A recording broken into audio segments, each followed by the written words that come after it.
Sui Ishida's Tokyo Ghoul has a roster of brilliant multidimensional characters, with his protagonist, Ken Kaneki, being one of the most revered main characters across manga, period. But such reverence comes with the sinister Chekhov's gun that turned said characters into the brutally complex people they ended up as. For Kaneki, it was a ghoul named Jason, or rather Yamori, who pushed him to the edge and let him fall. And in today's video, we will talk about how Jason became the sadist he is, and how this very ghoul became responsible for breaking Ken Kaneki. For convenience though, we have interchangeably used the names Jason and Yamori to refer to this ghoul, because he is called by many names across media, but none of them are his actual name. Before getting into the content, we would like to make a very small request to our viewers. Please subscribe to our channel, like and comment on our videos, and press the bell icon to be notified whenever we upload new content. We would be super grateful to you, and we hope to bring you the best nerdy content in the future. So, without further ado, let's jump right into it.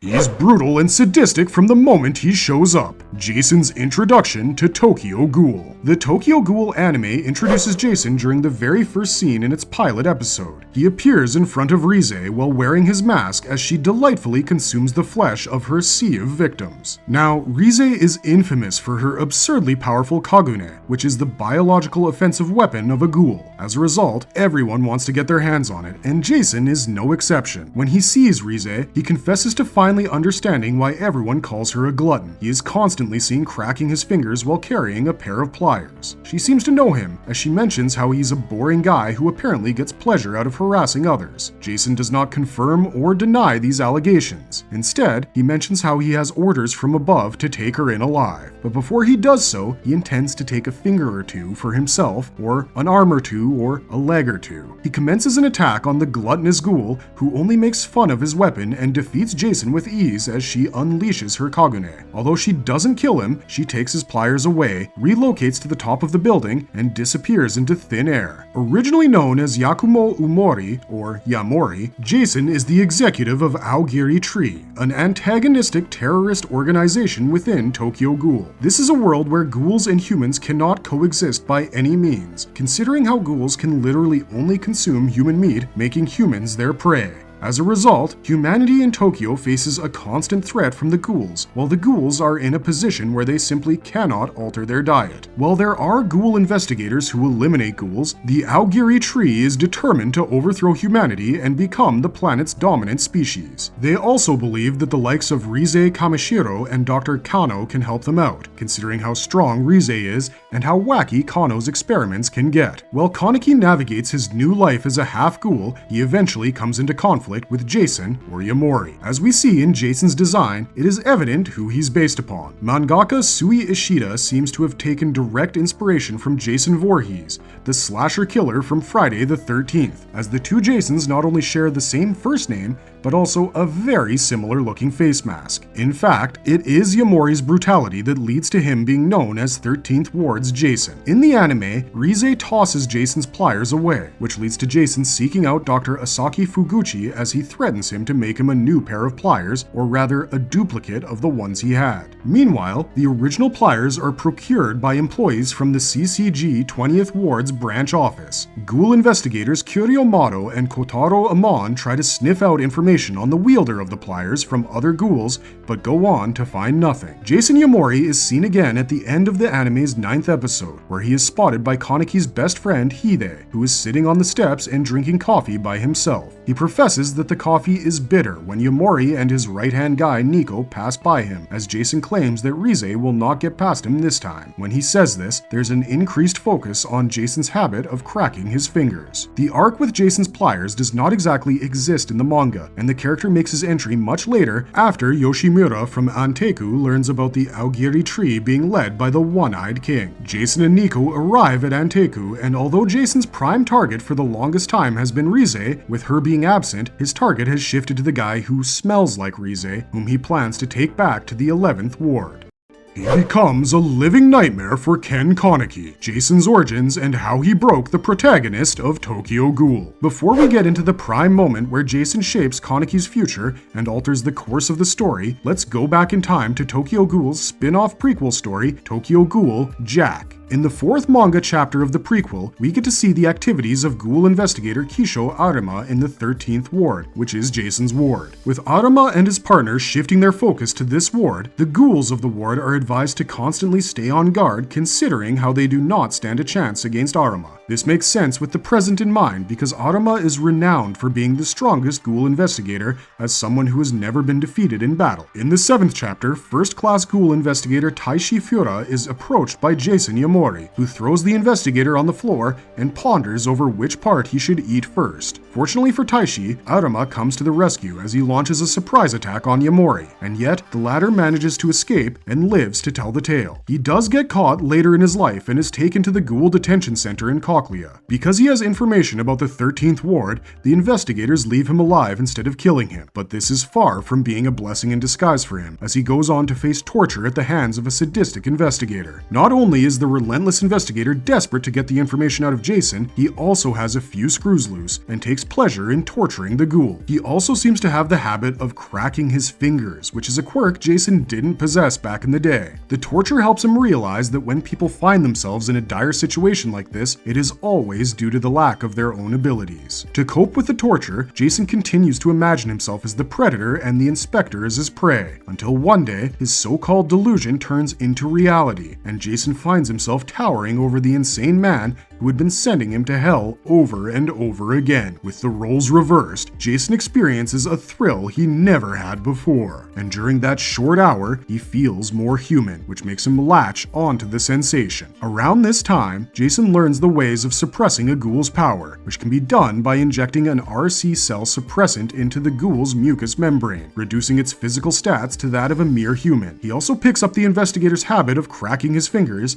and begins to look for victims to take to his torture chamber, hoping to satisfy the desires brought to him by his sadistic hobby. During the Aogiri arc in the Tokyo Ghoul story, Kaneki is sought out by the terrorist organization for smelling like Rize. He is captured following Yamori, Nico, and Toka's brother Eado Kirishima's raid in Anteiku. Yamori tries to bring Kaneki to his den, hoping to turn him into his new toy after Nico snuffs the fire on Kaneki's escape plan. He offers to overlook the actions of the other ghouls in the escape plan only if Kaneki goes with Yamori. Left without a choice, the half-ghoul accepts the offer. In Yamori's hobby room, he pulls out the RC suppressant and injects it into Kaneki's left eye, because the only part of a ghoul that a syringe can penetrate is the vulnerable mucous membrane. The injection suppresses the RC cells within Kaneki's body, which are the cells in the kakuo that set ghouls apart from humans. He pulls out his pincers and pliers, cutting Kaneki's toes out while the latter feels pain that the average human would feel in his place. And yet, his ghoul body allows him to slowly regenerate and continue dealing with the nightmarish experience. Yamori gets Kaneki to count down from 1,000 by sevens, and although Kaneki does not understand the intention behind this at first, he eventually learns that Yamori has done this to ensure that Kaneki regains his consciousness as much as he can. Every time the RC suppressant wears off and Kaneki's ghoul powers start to return, Yamori hits him with the injection again, repeating the cycle. Kaneki wants to die at this point, but he also begins to feel overwhelming urges to kill Yamori, giving us a taste of what is about to come. Kaneki believes that if he were being tortured for information, it would still make sense. Instead, Yamori is torturing him just to scratch his sadistic itch. The realization makes him feel more weak and helpless than he already is. He is soon told the story of how Yamori became the person he is following his own torture, resulting in Yamori acquiring a taste for torturing others. However, Kaneki is special. He is not like Yamori's other victims because of his Kagune, which has unbelievable regenerative power. Yamori also reveals to Kaneki the truth about how he got his powers, with Dr. Kano intentionally planting Rize's Kakuho in him because he wants to harness Rize and create half-ghouls. And yet, the torture is not enough, so Yamori pulls out a 20-centimeter long Chinese-headed centipede, which happens to be the longest centipede in Japan. He puts it inside Kaneki's ear, and we see a new side of Kaneki, as both Yamori and Kaneki laugh like maniacs, and yet he still begs Yamori to kill him. While growing up, Kaneki's mother taught him to be the person who gets hurt instead of being the person who hurts others. The memories return to Kaneki, who was orphaned after his father died when he was 4, while his mother died when he was only 10. What was interesting though was how his mother did not die of a disease or accident. Instead, she died of overwork, and she was overworked because of her own philosophy of being the person who would rather be hurt. Following his father's death, his mother had financial difficulties, which was made worse by her sister, who always complained about her own money problems and sought financial support from Kaneki's mother. To sustain herself, Kaneki, and her sister, Kaneki's mother worked relentlessly with a smile on her face until she died of overwork. While Kaneki ponders over his mother's philosophy, Rize manifests in his subconscious and tells him how his mother's outlook on life was extremely wrong. With his family gone, Kaneki found a reason to live again when he became friends with Hide, and after becoming a ghoul, he found loved ones in Anteku, among the ghouls of the 20th Ward. It is also implied that there are romantic undertones in Kaneki's relationship with Toka Kirishima, making her a person who is very important to him. Meanwhile, Yamori realizes that Kaneki is too physically resilient, so he decides to break his mind as he brings the mother-daughter duo Shu and Haru in front of him. Kaneki had agreed to go with Yamori in the first place under the condition that these people would be spared. However, a bound and gagged Shu and Haru are made to stand in front of him, with Yamori giving him a choice. Kaneki can choose which ghoul out of the two he wants to save. This is a ridiculous situation because Kaneki cannot ask for the mother to be spared with her daughter being killed right in front of her eyes. He also cannot ask for the daughter to be spared, as she will become an orphan, much like Kaneki himself. And although the mother ghoul begs him to save her daughter, Kaneki goes insane with the situation present in front of him, and so he offers his own life. Of course, Yamori is not the type to let things work so easily, and in a fit of rage, he kills both Shu and Haru in front of him. With his inability to do anything about the situation, Kaneki begins to feel guilty for not being strong enough as he goes back to converse with his manifestation of Rize in his subconscious mind. He continues to think that he lost the people he loved, or might lose the people he loves, because he is not strong enough to protect them. He knows that his mother suffered so much because she was actually weak and allowed others to hurt her, and Rize agrees as she tells him that to protect the ones dear to him, he has to sacrifice something. If his mother truly wanted to protect him, she would have sacrificed her sister. Kaneki seconds Rize, especially because the thoughts of this Rize are literally Kaneki's own thoughts, which he never admits to himself. Ultimately, Kaneki accepts that he resents his mother for never choosing him, even if choosing him meant that his aunt would die. What Kaneki's mother did is not referred to as kindness by Rize, but rather as weakness. And Kaneki cannot continue to be weak because he has to save his friends from Aogiri Tree and the CCG. He has to get stronger and embrace the power of the Kagune. He has to accept himself for who he is instead of latching on to his weaker human self. As the realizations hit Kaneki one after the other, he takes a bite out of Rize and begins to scratch at his skin with his eyeballs bulging out. He has to eat, he has to consume others, and he has to live because he is a ghoul. At this point, Kaneki's hair has turned snow white from the trauma of the torture. His nail beds have bled so much that the nail that regrows is always dark from the clotted blood beneath them. Kaneki has experienced a complete physical and psychological transformation, and he is now a new person. He dies begging for his mother and his life, but his influence lives on through Kaneki, Jason's impact on the story. Yamori tells Kaneki about ghouls cannibalizing each other, eating each other's kagune to grow stronger, and although ghouls taste foul to ghouls, Yamori has previously indulged in his fair share of cannibalism. In fact, he believes that ghouls exist to compete with each other, but he doesn't know what competition awaits him. Like Jason had turned the tide on the investigator, Kaneki turns the tide on Yamori, giving him a taste of his own medicine. He takes a bite of Jason's fingers and claims that it tastes like rotten fish guts. Soon, he breaks free of his shackles and attacks Yamori to eat him. The torturer is bewildered and mentions how Kaneki tried to eat him. However, Kaneki responds as he says, "So if you get eaten, isn't that just too bad?" As the two begin to fight, Yamori is completely dominated in battle, and it is clear who the new predator is. Interestingly, Kaneki also seems to have acquired Yamori's habit of cracking his fingers. As Yamori unleashes his kagune, it is evident that the cannibalization has turned him into an incomplete kakuja. In cases of ghouls like him, the repeated cannibalization transforms their kagune, making it armor the ghoul's body. Because the Kakuja is a lot stronger,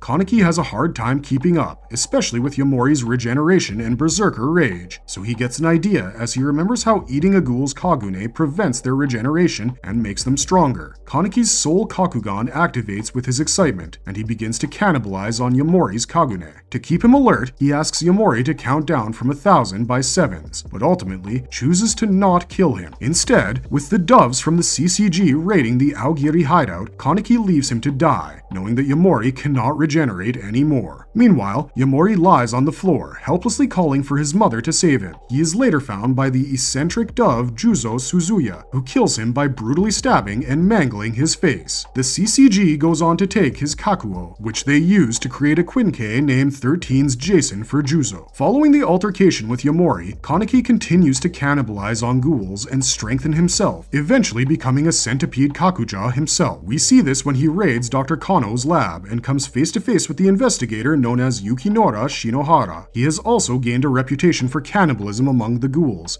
and in this fight, he reveals his Kakuja to the readers. In his new form, Kaneki enters a berserk state similar to that of Rize and Yamori, with his speech becoming indecipherable and his behavior turning manic. He becomes unlike himself as he loses his composure and sanity. Kaneki attacks Shinohara, landing a hard hit on the investigator, and begins to eat him, which is the one thing he promised to never do. And yet, he does, until he realizes what he is doing and leaves the scene in regret and tears. Marvelous verdict. Every character needs one thing that leads to them breaking. Remember when Heath Ledger's Joker compared madness to gravity and said that all it takes is one little push? Without Yamori's torture, Kaneki would have never adopted this life of cannibalism and violence. He would have continued to be the sweet guy at the coffee shop who read books and drank coffee with his best friend Hide. But because of one sick guy and a twisted hobby, Kaneki experiences a change so drastic that it alters the course of the story. With that, today's video comes to an end. What did you think about Jason? Did you enjoy this video? If so, then don't forget to like and comment down below. Until then, thanks for watching, stay safe out there, and have a marvelous day.